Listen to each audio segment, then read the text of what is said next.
Hi all, this is Param. Okay, in this video we will see what is auto scaling in the cluster. Okay, scaling up, scaling down, horizontal scaling, vertical scaling. Okay, then scale up, scale down. Okay, all these things are different, right? Okay, fine. So as I believe you know all this stuff already. Okay, the auto scaling can be defined for Elasticsearch clusters. Okay, so obviously where we can enable this auto scaling. Okay, usually when you have deployed your cluster or your cluster is running Elasticsearch service, that is just a pass. Okay, that is so pass I have used, I am using in fact. Okay, I will show something here also. And the Elastic Cloud Enterprise, I don't know any idea about that. Okay, and the Elastic Cloud on Kubernetes. So okay, what is now, you have a data center. Okay, and you are using Kubernetes. Within that Kubernetes you are using a Docker. So within the Docker actually your Elasticsearch going to be run. Okay, in this case what is now, you can do automatically scaling up, scaling down, or okay, or horizontal scaling, vertical scaling, whatever you want, whatever things are you want possible, so you can do that, you can get benefit of that. Okay, but so how the scalings happen? Okay, either up or down. Okay, so obviously it is based on the data, right? It is based on the data. So data. Okay, so it is the, we call that decision is a decider. Okay, there are several deciders are there. Okay, almost 6 deciders are there. Okay, 6 deciders are there. Okay, so these deciders works based on the policy. Okay, in the policy only we will be specifying what are the thing has to be done, how it has to be done. Okay, so we can have one or more policy. Okay, we can have one or more policy, based on the policy only it is going to do scaling up or scaling down. Okay, so obviously then we have to we have to define the policy, right? Okay, fine. Okay, so as I told you, the policies depend on the decider. Okay, again decider depend on set of configurations. Okay, deciders depend on set of configurations. Okay, how it can go, how it, okay, based on that only decider can decide. Okay, so decider unfortunately or fortunately in the online document does not have fully, it does not have the very enough documentation, very much enough documentation. It is just to give the introductions. Okay, it is not talks about more much in details, or how to enable, or how to get the, in fact they have not specified what is the, to get the auto scaling details. Okay, maybe I have to check the RESTful API, but in this theoretical part, okay, they have not in the documentation they have not explained about that, how to get the current policy. Okay, what are the policy details. Okay, nothing, no API. Maybe I can check with REST API. Okay, here auto scaling, right? Yeah, okay. And here if I check, I will know. Okay, fine. So that's what. Okay, let's not deviate. So you can scale up or scale down, but as I know very well about the Elasticsearch service, they support only scaling up, not scaling down. Okay, automatically they can say scale up, there is no scale down automatically. Okay, that's what my understanding is. In fact, I've gone through the documentation very well. Okay, maybe if you are running Elastic Cloud on the Kubernetes, there is possibility to automatic scaling down as well. Okay, cool. Okay, now we know that auto scaling is happening in a cluster by the policy. Policy is defined by set of decider. Okay, so decider okay, for the policy decider is working on that. Okay, so this we can enable the we can decide, we can configure the decider with set of parameters. Okay, I will show you some of the things. Okay, in my demo. Okay, now broadly you can say like 3 deciders related to the frozen storage. Okay, 3 related, and this is frozen related, and one is for proactive and one is for reactive. Here is a fixed decider. Fixed decider is just for testing purpose only. They are saying it is not intended for protection. Okay. Now, so it is not like each decider can work in. Okay. It is like a decider can work one or more node, not all, not every type of node. Okay, and similarly, the decider is working for the CPU or storage, nothing else, sir. Okay, It is not nothing. It is not talk. It is not thinking about talking about the CPU cycle or anything else, cache something. Okay.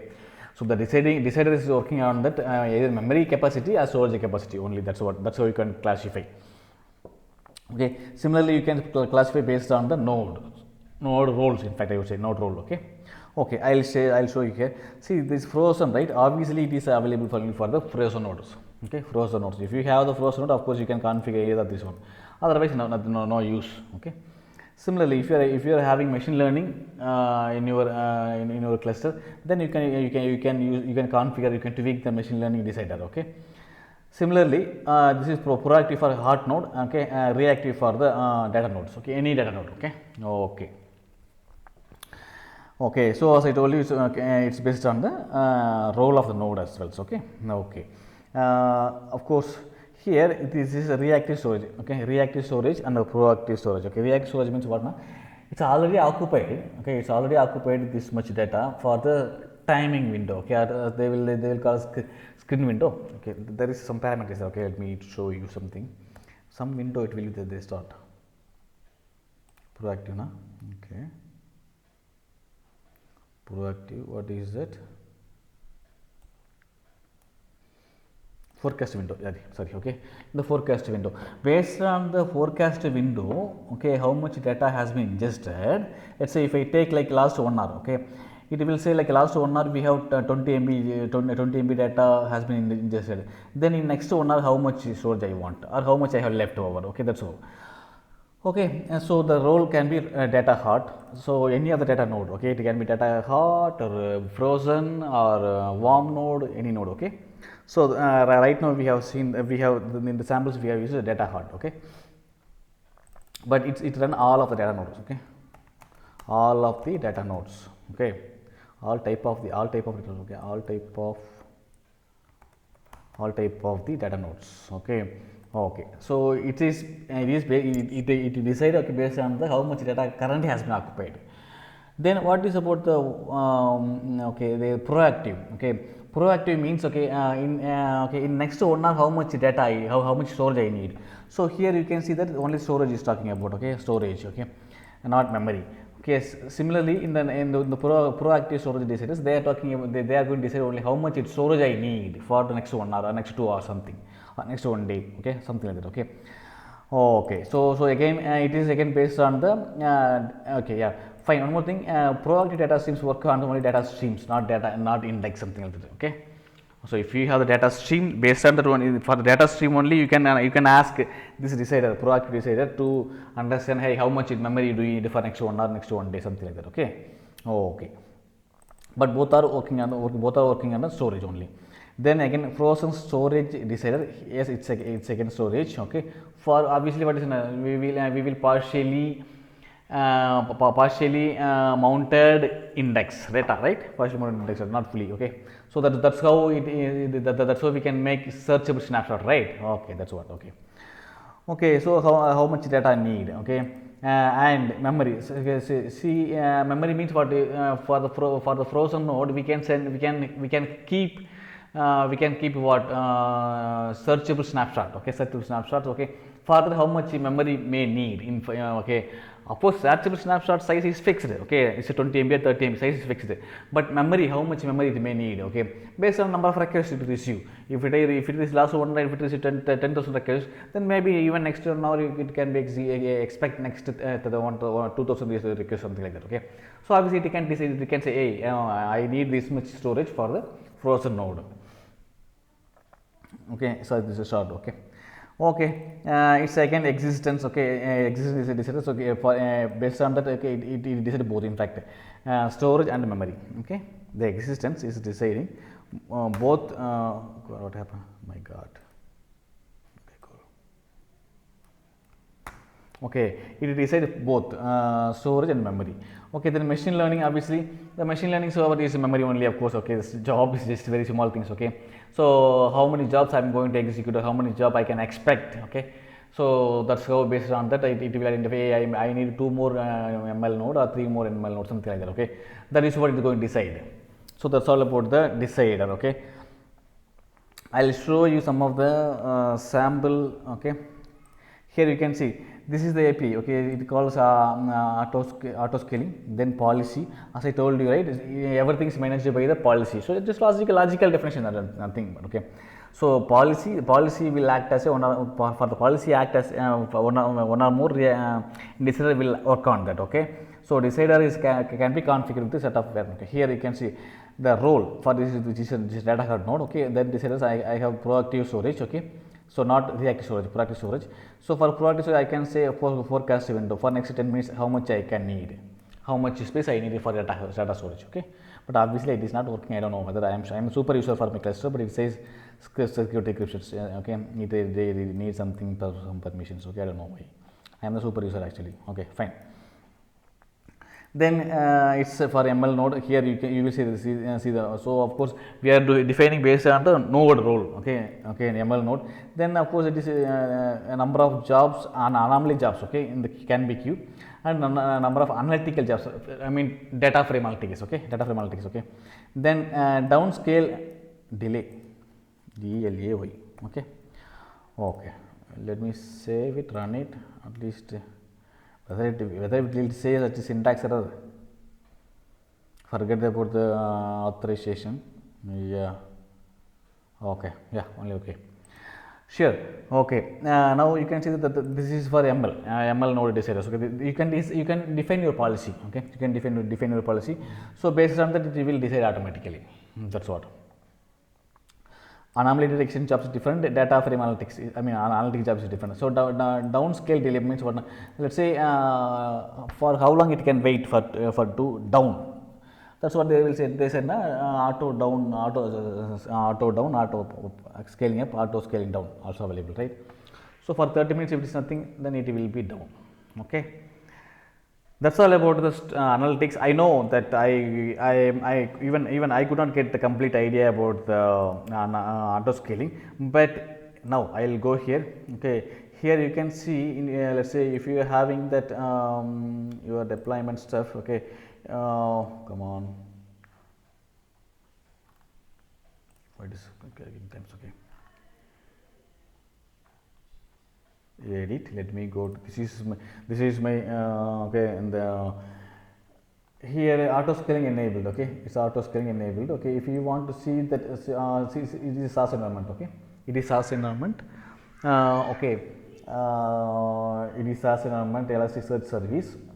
Here I have enabled auto scaling. If you want to know that setting or something, so you can use these settings, okay.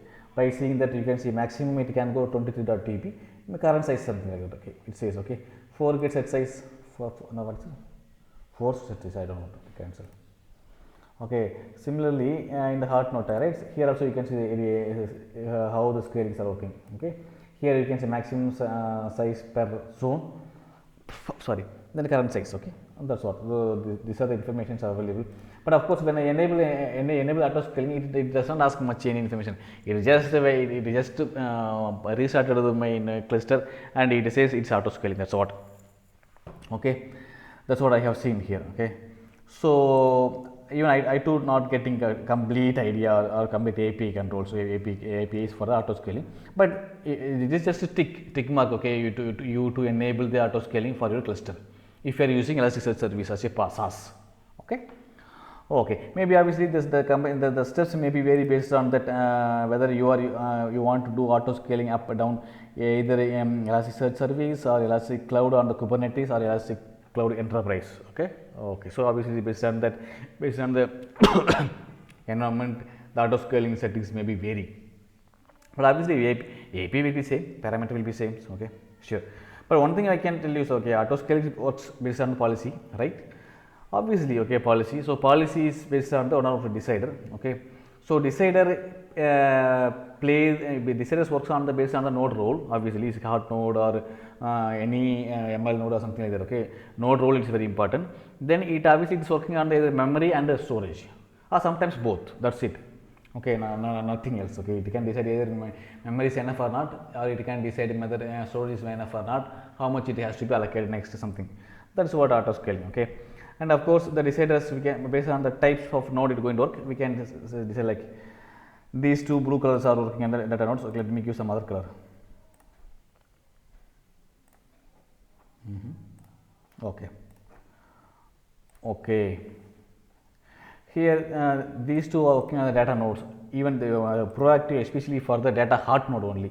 Okay, a reactive node, reactive storage node can be any data node. It can be a warm node, hot node, or cold node. Okay, for the frozen type, there are three type of deciders: how much space need, how much memory need, or how much need both. That's all about the auto scaling. Thank you. Thanks for watching.